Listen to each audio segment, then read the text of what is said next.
संजय राऊत म्हणतायत। संजय राऊताच्या जिभेला कुठले हाड नाही, ते काही बोलतील, त्याच्याबद्दल न बोललेलं बरं. तर काही काढतात, त्यांना वाटेल ते बोलतात, जे अगदी कोणी स्वप्नातही विचार करू शकत नाही तसंही ते बोलतायत. त्यामुळे त्यांना आम्ही फार महत्त्व देत नाही. मी नाही, आता जनता सुद्धा किंवा मतदार सुद्धा या राज्यातले त्यांना कोणी महत्त्व देत नाही.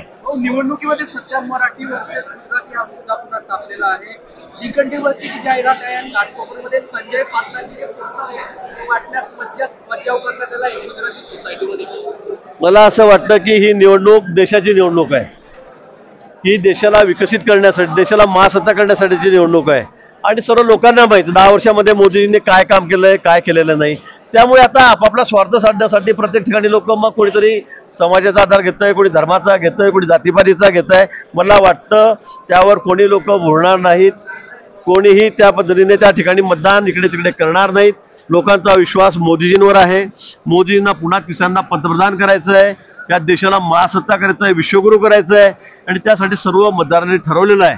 त्यामुळे कोणी काही म्हटलं, कोणी म्हणत असेल की मुस्लिम विरुद्ध हिंदू आहे, कोणी म्हणेल मारवाडी विरुद्ध गुजराती आहे, गुजराती विरुद्ध मराठी आहे, मला वाटतं या म्हणण्याला कुठेही अर्थ नाही.